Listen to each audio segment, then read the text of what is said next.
Hi, this is Joan Nichols. Welcome back, Representative Tom Tillberry from District 51B. It's good to be back. Well, we're back on Capitol Voice, and we're really moving fast through this session, and I guess we could consider this an update session. So where are we with the bonding bill right now? Well, the bonding bill is still in negotiations. That did not go to the veto pen.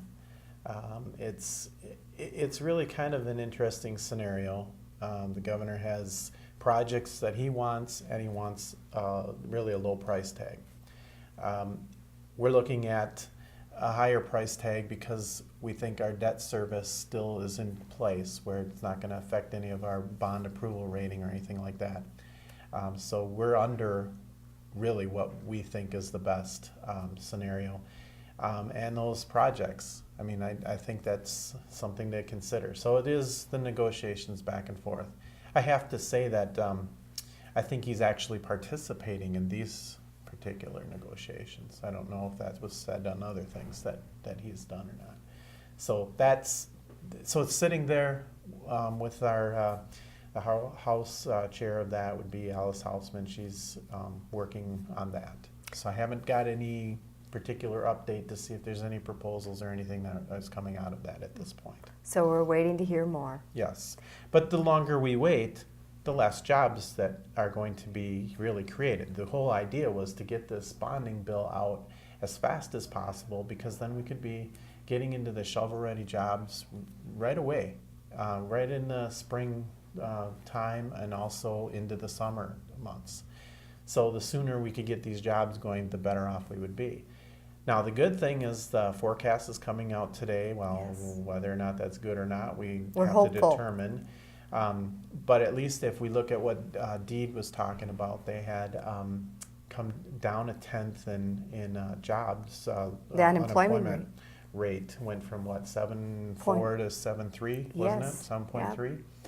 And so at least that seems to be an indicator that things are maybe picking up a little bit. I don't want to get all overconfident with 0.1%, but at least it didn't go the other way. And right. So with the forecast coming out this morning, we're going to be looking at that to see what's happening. I think Ways and Means is going to cover that tomorrow evening. We'll be going through that to find out what that means. But for all those who don't know, we're looking at, with the budget, it's always a prediction of where you're going to be at. You have to always balance your budget. The forecasts help us at different points in the year to determine whether or not we're on track with that, because we always have to be balanced. So remember, the February forecast, the November forecast said we were 1.2 billion behind. The February forecast is just going to be in. Where would we be at that point? Is it going to be worse than that, or is it going to be better than that? So it's benchmarks that help you plan and budget. Right. And it could be, it could give or take, $100 million this way or that way. I don't know. But when you're talking, when I even say $100 million, that's quite a little bit of money. Yeah. So the forecast is pretty important. So it'll be good to see what the numbers are for that. So I'm anxious to see those. Well, in another effort, you're also involved again with K through 12 mandate reductions. Right. We're doing kind of a second half deal. Now remember last session, or last time we were in session, we did some mandate reduction that I was co-chairing on that. And so we decided that we would get kind of the low-hanging fruit, you might say, the stuff that wasn't necessarily controversial, things that would save money, but like I said, wasn't controversial. Okay, all that stuff's been done. Now the next mandates that you reduce are going to either hurt people or affect people. It's not as easy as what the first time around. We do have about 4 or 5 mandates that we're willing to put up there. So we'll be bringing that up in K-12 finance at some point when we do the conclusion of our work on that.